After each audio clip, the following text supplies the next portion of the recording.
Tony Gonzalez and Eric Swalwell have just resigned from Congress today. Eric Swalwell for credible accusations of sexual assault. What Nina did and what Elizabeth did, not so far removed from what a lot of these women have had to do to survive, because that's what their bosses demanded, hand to mouth, or they feel like their careers will be over if they say no. Us women, we need to be 2 times as good as our male counterparts in order to get only half of the recognition. You have to be perfect in everything that you do. Whatever misstep you have, they're going to hammer you for it.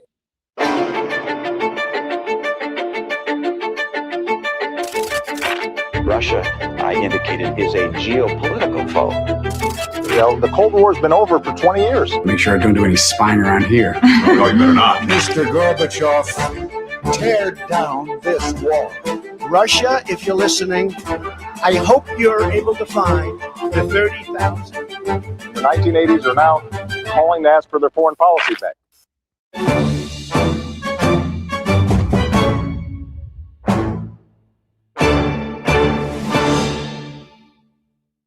Hello, everyone, and welcome back to The Illegals, the Americans Rewatch Podcast. You are watching or listening to the Mayday Network. I am Michelle Kinney. We are here with Julie Roginsky, Jeff Jarvis, and retired Lieutenant Colonel Jaclyn Urso. We have a little bit of a smaller group this week. Springtime is busy. What can we say?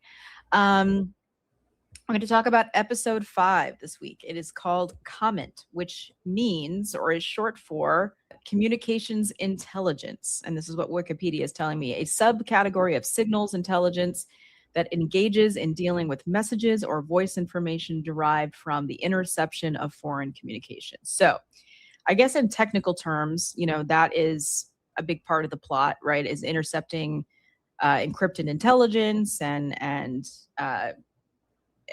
between the FBI and the Russians. But I do think that there's another undercurrent in the plot line that has to do with women and what women endure in order to get things done or just exist in the universe, exist in their jobs, based on, you know, what Elizabeth goes through, what Granny and Elizabeth talk about in the park, which we can get to. And also even just like, you know, the snide comments to Martha in the FBI office. What Nina does. What Nina has to do exactly the same thing. And how, you know, that is used differently, maybe between the Russians and the Americans. But I'd love to know, especially in the backdrop, we're pre-recording this. This is Monday, April 13th. Tony Gonzalez and Eric Swalwell have just resigned from Congress today. Well, Eric Swalwell for credible accusations of sexual assault. So, and Tony Gonzalez yes, driving his aide to light herself on fire and commit suicide. So there's that. Right. So Julie, I'd love to ask you first, just because for anybody who doesn't know, Julie co-founded an organization that fights for women in the workplace. In various ways. I'd just like to know, like, what did you think about this episode? Well, you know, it's interesting because when I watched it, I try to not think about, you know, the real world when I'm watching the stuff, but sometimes the real world creeps in, as it did in this episode. And you know what? I have spoken through my nonprofit work to, I would say, north of 1,000 people, women mostly, over the last decade, who called, you know, for advice or just to vent or guidance or for any number of reasons. And some of them have been incredibly famous, and some of them are just, you know, people who are so marginalized in life that you would find it hard to believe that they can survive anyway, even before horrible things happen to them at work. Most of which involve sexual harassment, sexual assault, sometimes gender discrimination, race discrimination, retaliation, all sorts of horrible things that you can imagine. And, you know, what Nina did and what Elizabeth did is not so far removed from what a lot of these women have had to do to survive at work. Because that's what their bosses demanded, and they're living hand to mouth, or they feel like they have no choice, or they feel like their careers will be over if they say no, or some are scared for their lives if they don't. It is much more prevalent than you might think. And so I'm watching this and kind of not, I think before Brendan Carlson and I launched this organization, I was very, I had my experience at Fox, but I said no, and nobody forced me to anything. I was very, I think, naive to how often this happens and how women are just coerced into this. As this Eric Swalwell survivor claims she was when she was 20 years old and he was 38, and felt she had no choice but to go along the first time. Subsequently, she claims he assaulted her after that. But because she did claim that she had no choice but to go along the first time, a lot of people are saying, well, she got what she deserved, and what does she expect? And it was consensual. That's no more consensual than Nina was consensual, right? Yeah. And no more consensual than Elizabeth consenting to what happened to her when she was in charm school, wherever she was, back in Russia studying to be an agent. And then obviously all the horrible experiences, including her marriage that she had to, endure. I mean, this woman has never had sex that wasn't mandated by her job, ever, in her entire life. If you think about it, her entire every experience she's ever had has been based on coercion. And that's, it's not so rare. And I think that's something that I wish people kind of understood and I speak as a focus group of somebody who basically runs an ongoing focus group of all the people that contact me. But I'm telling you, it happens much more often than you might think. Let me say this about the episode. Did anybody notice that whoever that Russian guy is, who Nina is now sadly, the Residentura, yeah. Yeah, well, the Residentura is the name of the. But he's like the head of it. Yeah. He's the head of it. I don't know what his name is. Whatever the M equivalent is. Yeah. Did they purposely try to make him look like Lenin? Because he's walking. Because there's a scene there where he's walking down the stairs to go meet Udacha, which is, I think, the code name for America, which, by the way, it's interesting that they named him Udacha because that's the Russian word for success. Oh, interesting. So we can analyze that as to why they named him Udacha. Obviously, he was not so Udachny, he got killed.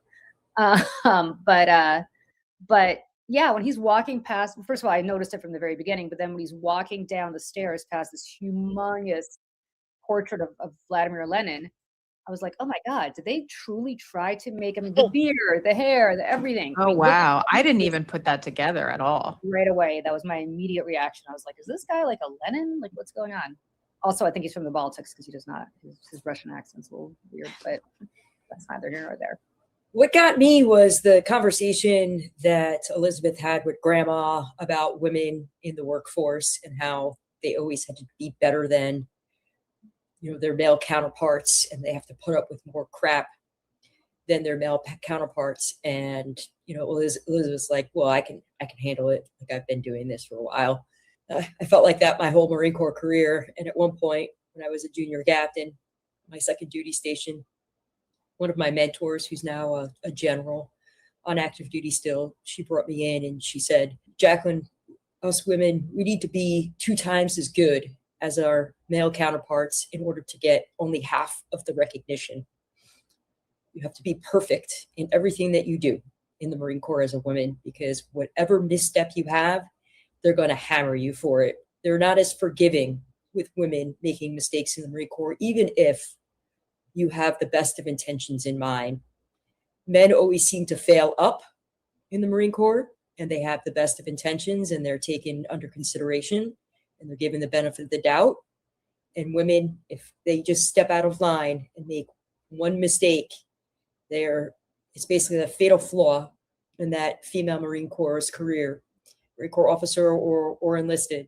And they will then feel the pressure from then on out on their performance evaluations and the jobs that they get and the way they're treated by their leadership within the Marine Corps. And I've felt that my whole career, whether I was speaking out against things like unlawful command influence with the Commandant of the Marine Corps and being the first one to file that UCI motion, or sticking up for a Marine because I know it's the right thing to do to take care of her and hold her accountable in a certain way, but not necessarily the way that others wanted to hold her accountable, or just standing up and teaching and doing the right thing to the midshipmen.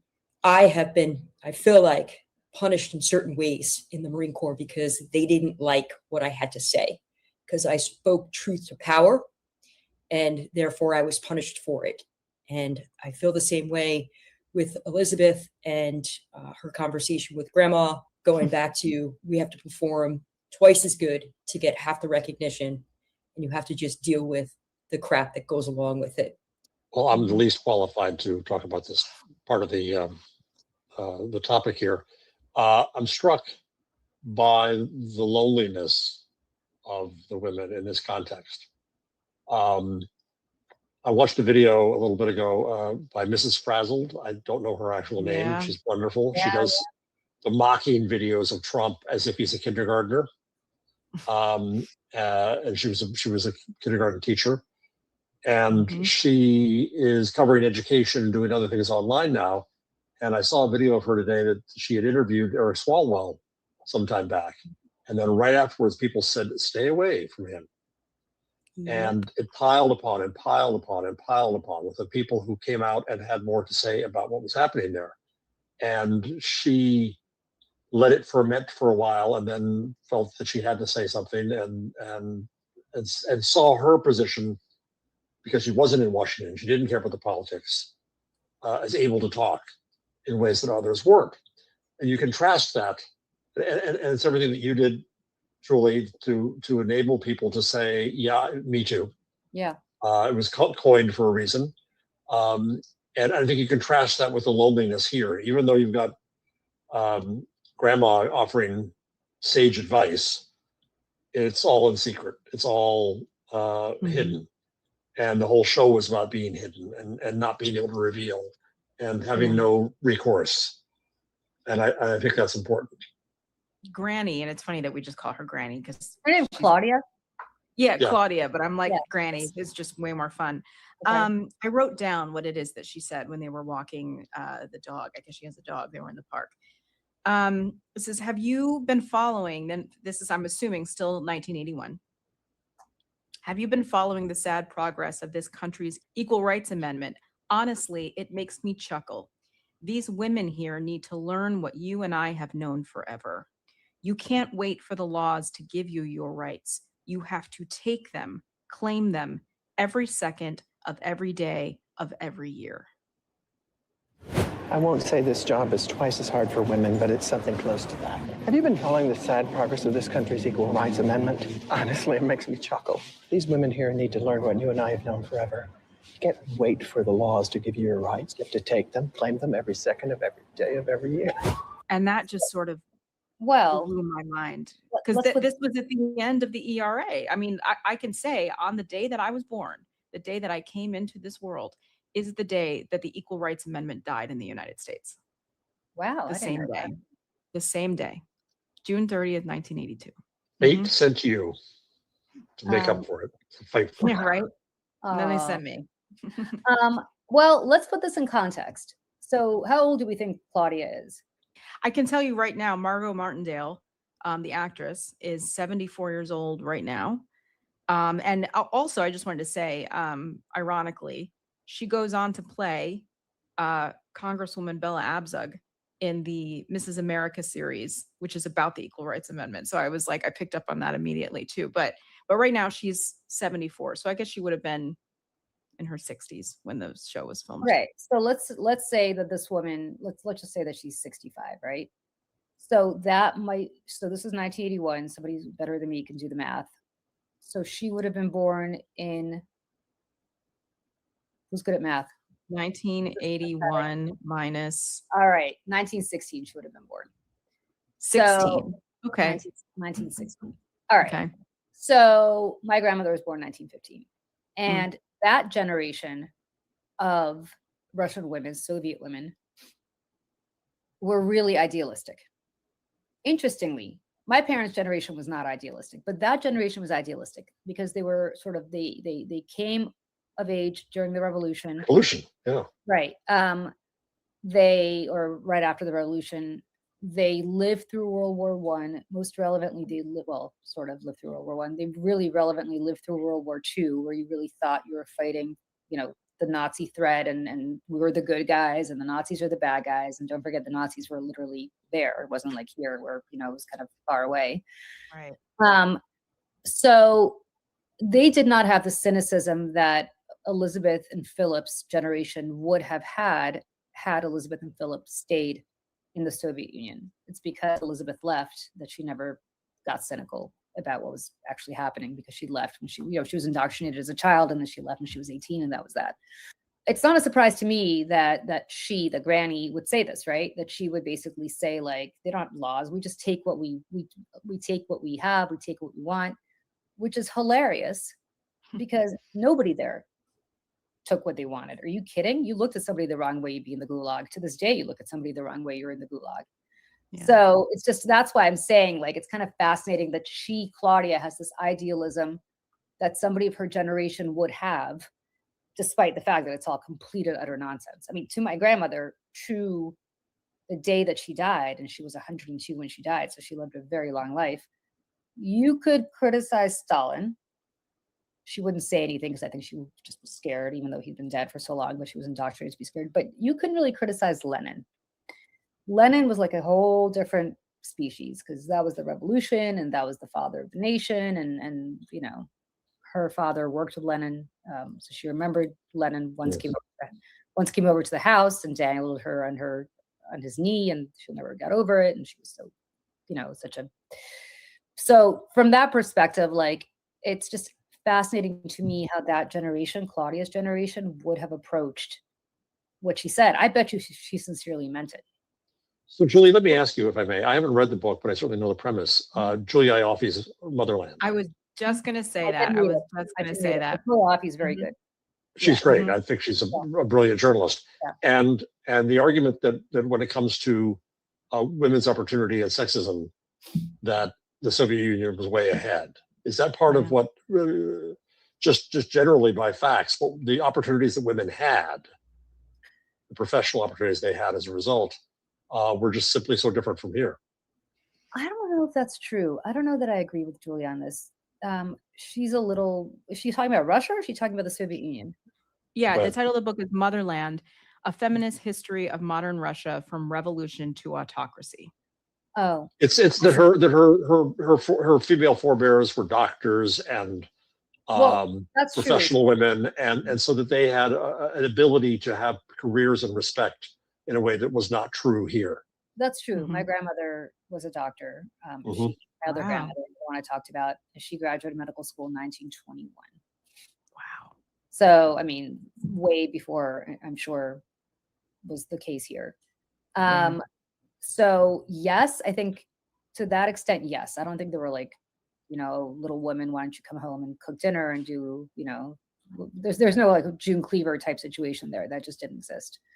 Because everybody had to work, because if you didn't work, you weren't working for the motherland, right? Like, you had to work. Like, you weren't going to just sit around and do nothing. Like, that just wasn't, I don't think anybody I know, any women I know, stayed home. There were no stay-at-home moms. Like, you just worked back to the grandparents. Yeah. But there was still a tremendous amount of misogyny in the sense. Yeah. I mean, that, which is what that conversation also reveals. I mean, even though you can have a profession, I wonder if whether Julia's watched the show. We should try to have her on if she's for sure. I'm sure she has. Yeah, I'm sure she has. But it's But look, I mean, the interesting thing is, if this were your typical 1981 Soviet family, if Elizabeth and Philip went somewhere with friends in a car, Elizabeth and the wife would sit in the back seat, and the other husband would ride shotgun. Which is something that doesn't happen here, right? Like, if my husband and I were in a car with Michelle and her husband, like, Michelle and her husband are sitting in the back seat. Yep. Whereas there, the men still sit up front. It's just, it's in that sense, I think there's a lot of misogyny there, but there were no, it is true. Just thinking about my two grandmothers and my mother. Yeah, I mean, of course you worked. Well, and then also looking around the FBI office, right? There are no female agents. There's only Martha, and she's a secretary. And what does Amador say in the beginning? You know, he looks over and sees Martha holding up these shoes, these high heel shoes, because obviously she knows she's going to see Clark later. She's really excited, and he makes this comment about her shapely legs.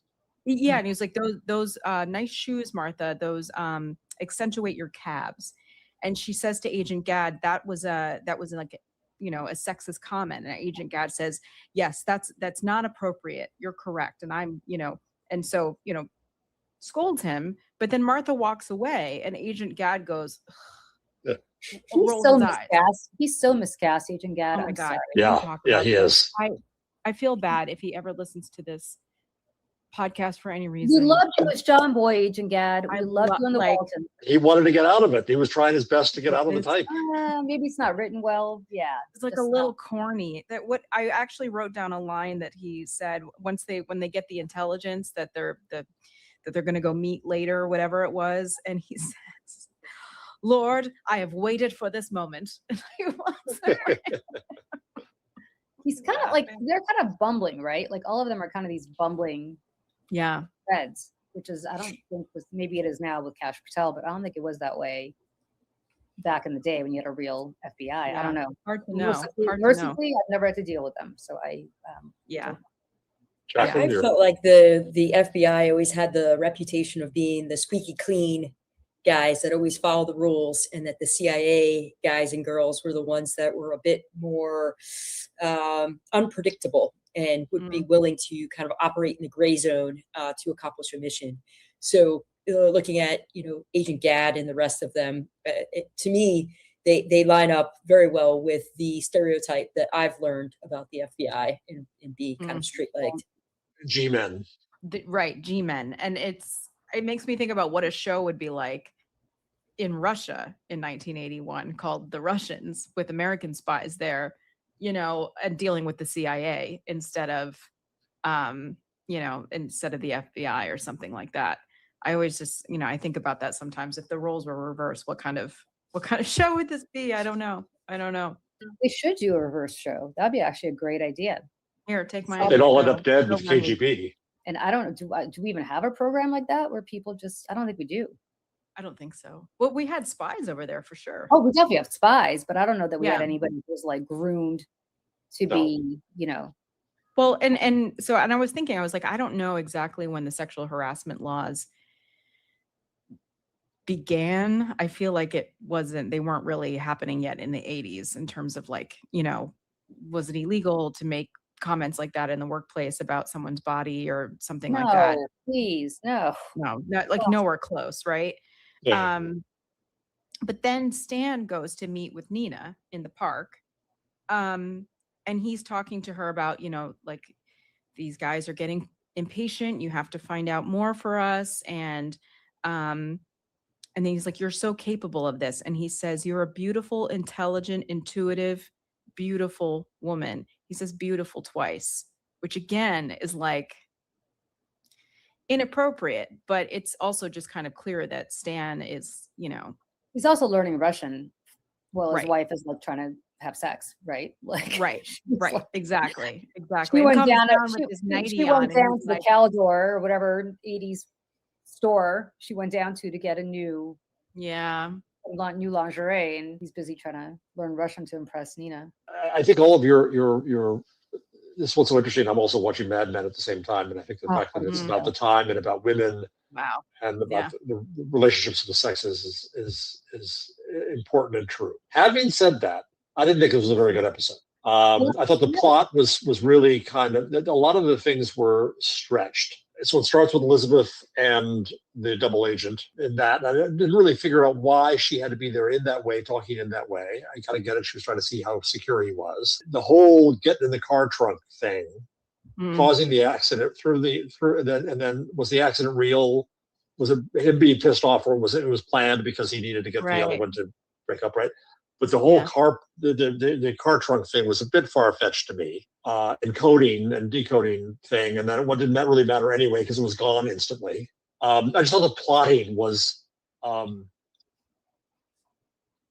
packed or stretched. Even what Nina did with, what was his name? Hold on, I don't know which one it was here. I looked it up. Vladimir Lenin. He will henceforth be known as Lenin, but go ahead. Right. Was that even stretched? The plotting was trying, I guess I just said it, plotting was trying too hard. I thought.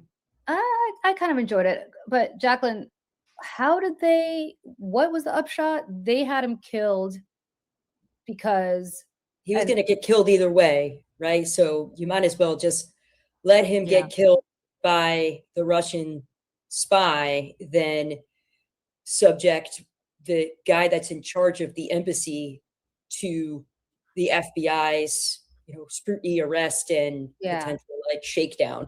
So in order to save the full operation, he was worth the sacrifice.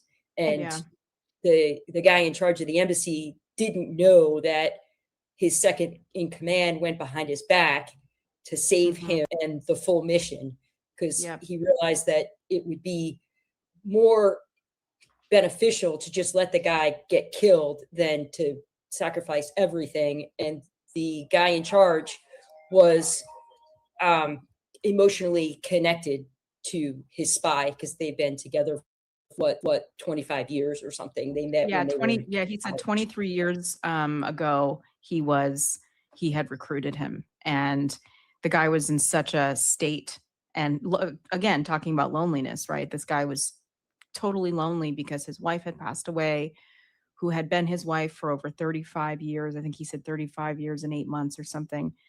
And he felt a connection to him, and he was like, I can't just leave him there. Like, I have no choice. I have to go.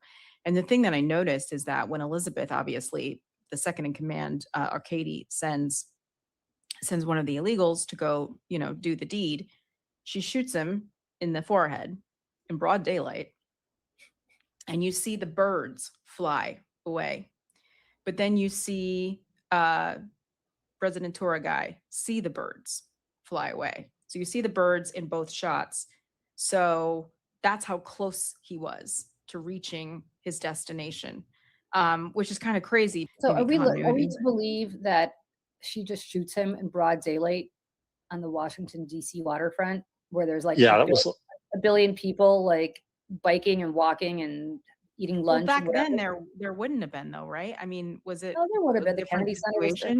No, the Kennedy Center was there. No, it's always been. No, I think they were southeast, and it was a lot of shipyards, and it was like a brick building that he was standing next to when the shots went off. Yeah. So, I think it was the underdeveloped southeast area of Washington, D.C. next to the I was river. thinking like the wharf area. Yeah. Oh, like Navy Yard. Yeah. Yeah. Probably. All right, then I stand corrected. Yeah, I thought it was an okay episode, actually. I thought it was good. I love the whole I love how Philip is playing Martha to reel her in. Oh God. I know. It's so awful. I know, poor Martha. And she's so sweet, and she is so well-meaning, and it's, and also this was her big break, the actress herself, she tells the story about how she found out she got the job and everything, and she was a theater person, and she's British. Yeah. Mm-hmm. And it's I think she's cast in such a way that as the show goes on, I mean, I feel so bad for her character. I just feel so bad. And but also kind of come on, Martha, can't you see what's going on here? This isn't real, and she lives alone, and she's, and also, funny enough, Matthew Rhys has said that his least favorite disguise character was Clark. Clark. He's like, I didn't like that. I don't like the wig and everything. The whole thing is so bizarre. So we're supposed to believe that Martha, the secretary who works at the FBI for the director of the FBI, is this guy the director of the FBI or he's the counter? Like, No, he's agent in charge of whatever that office is. Yeah. Counterintelligence. That's counterintelligence. All right. So John Boy is like a really serious guy, though, right? Like he's big. Yeah. So she has access to everything. And we're supposed to believe that all of a sudden she's now having secret discussions with the CIA, and the FBI and the CIA hate each other. And that she didn't mention this to her boss to be like, hey, just so you know, I got approached by the FBI, by the CIA. Like, why would she work with the CIA? Remind me again, how do those two get together? Do they get together because he was doing it? He was doing an audit. Yeah, like the security an audit of the security of the office. He was watching the office. Okay, so we're supposed to believe that she never approached her boss about this? Well, he says he's like, it's all part of the audit. Like, you can't talk about it with anybody. There can't be any conspiring of like, sharing information. But you really believe that? Really? I don't know. It's hard to know. Well, some things like the show is wonderful, but there's some plot points here that I think are a little. People are. I mean, there was the week before where they gave the vice president's pen to the was it nurse or nurse? Yeah. I think there's a presumption of American gullibility when it comes to authority and position. Yeah. Also, I can't believe I'm gonna say anything positive about Caspar Weinberger because he was awful. But are we supposed to believe here that the Secretary of Defense doesn't have his house swept every single day? And also that he's doing any kind of intelligence, not out of a skiff, but out of his house. I mean, that's like some Pete Hegseth behavior. I don't think Weinberger was that stupid. You tell me, Jaclyn. I mean, you work at these, with these people. Yeah, I agree with you. It seemed very odd that, he would be having top secret conversations at his house. That just wouldn't happen. I mean, they're well trained and know what the protocol is and got the highest of clearances, a TSSCI, and something probably even higher. Like, he knows not to say anything to anybody in his house. Yeah. He probably has some normal security guys that come in, once a week or whatever to sweep to make sure that there's nothing out of the ordinary. There's no microphones anywhere. Like, you probably would have established some type of relationship with the intelligence and computer guys, because I know that happens as well, especially when I was in Okinawa. So I don't want to be Debbie Downer, but there are a couple of plot points that I think are a little weird. Speaking of like the surveillance and stuff, so from my understanding, right, so Kerry Russell's character Elizabeth is with the guy like she's got another disguise on. She's got the short brown wig, and she's putting on that her company wants to buy this other guy's company, and he's clearly into some like really weird violent sex, and that's what's about to happen here. And he starts hitting her, and you can see she's annoyed. And then he takes his belt off and starts whipping her. That was insane. And also to see the look on her face of just like, she wanted to take him out, but she's like, I can't, because that's not, he owned the company, or he was like, part of the development, right, of surveillance that is portable, right? So that's that technology that's in the trunk of the FBI's cars in order to surveil, on the move. That's what that technology was. And then she goes home, and Philip sees her back. And again, like, this is where, he sees this for the first time. And she says, sometimes this stuff happens. He was a little weird. And he gets so upset, and he's like, I'm going to take care of this. I'm going to go get him. And she's like, what are you doing? Stop. And again, like, to go back to the stuff about what women endure, they're just kind of becoming intimate with each other for the first time in all of their marriage. And so now he's starting to pick up on more things about her, noticing, that she may have been physically harmed. And she's like, I can take care of myself. You're not my daddy. It's this, he's so surprised to know that somebody would do that to her. He's so surprised to see that someone would mistreat her like this. When she knows this is common, like, this just happens sometimes, and you just have to deal with it. So it's unclear, does he go after this guy or not? I think she stops him. She stops him, right? But it doesn't really, you don't see him Because on the other hand, he says, like, are you still mad at me? I think it was for having, it was mansplaining. She put him in his place and said, I don't need you to protect me. I'm a professional at this. Right. Yeah. You're not my dad. Don't belittle me. If I wanted to, I would have done it myself, but I didn't. And I got the intelligence that I wanted. But instead, you start taking out your anger on a kid who lost his thermos in the lunchroom. You know, like really. In fairness, somebody who's had to buy 17 water bottles probably in the last month. I get it. He had every right to go off on that kid. I think we need your son on to defend himself here. Well, he's laughing. He's sitting right there and he's waving to me. He's laughing. He will not do it, but he has no defense, right? He has nothing to defend himself with because he knows I'm right. In fairness, that's true. As you know, as this show goes on, what I think is fascinating about this is how Elizabeth goes back. You know, first this show starts off with them having this wonderful little moment in bed, and they're super, you know, like that before they even have sex, like they're super loving to each other and kind of have this, you know, camaraderie that we didn't see in the first few episodes. And then within 20 minutes of the show, he says to her like something about, I'm your husband. And she's like, I wouldn't know. This is what any husband would do. And she's like, I wouldn't know. It was such a like a horrible thing to say, which was actually very needlessly mean. But she did that the last episode too. It's like, oh, you think that? Yeah. She does this. She like turns on a dime. A little bipolar with her. Well, one thing they never, I don't think, addressed in the whole series is because if only now are they getting legitimately, earnestly romantic and thus sexual. Were they required to have children? Yeah, he says that in the first, I believe the first episode, right, with the flashback when they have them first coming to the United States. They're in that hotel room in Virginia, and he touches the back of her ponytail, and she says, "I'm not ready." And he's like, "Oh, of course." And he gets up and walks to the other side of the room, and he says, "You know, they'll expect us to have children at some point." And he goes, "Unless you don't find me attractive." And then that's when she just totally changes the subject, and she's like, you know. So it's state rape. Yeah, they're sense, just like, right? okay, we have to do this now. So yeah. I think of like arranged marriages. You know what I mean? Yeah, That is the thing. That's exactly what it is, an arranged marriage. Yeah. Can we go back to Stan a little bit? I'd like to kind of stick up for him a little bit with his relationship with his wife. And I feel for Stan. I feel a little bit of a connection there with him. I feel like Stan has gone through some trauma in his life.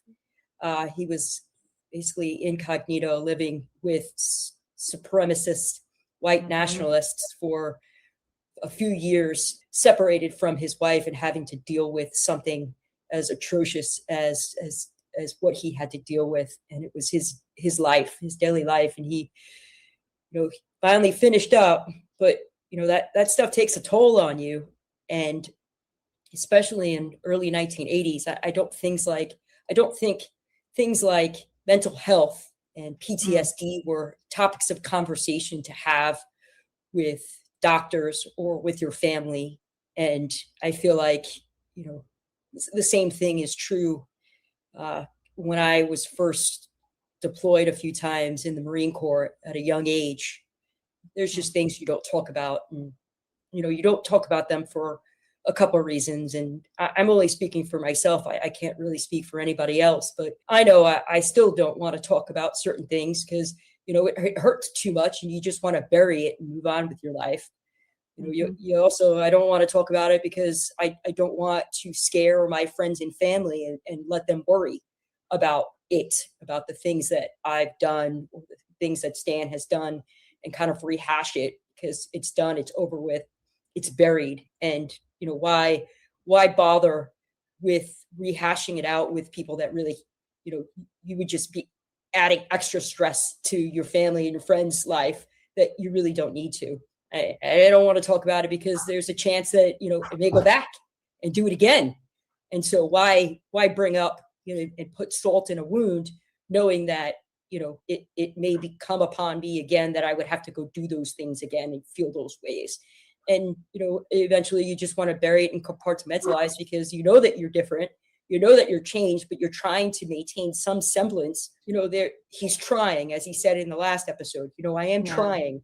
It's just hard for him to overcome that. He doesn't have any outlet. He can't talk to anybody about it. He also doesn't want to subject his wife to that pain because it's just not necessary. So he buries it, and this is the best that he could be doing right now. And there's a connection there with him and Nina because there's this job that they're doing, just like Elizabeth and Philip. They're living the life together, so it's a little bit easier for them to have more of those conversations that we see coming up now, and them getting a little bit more emotionally vulnerable with themselves because they understand each other because they're going through it together. So I try to give Stan a little bit of grace. Well said. An eloquent analysis of Stan.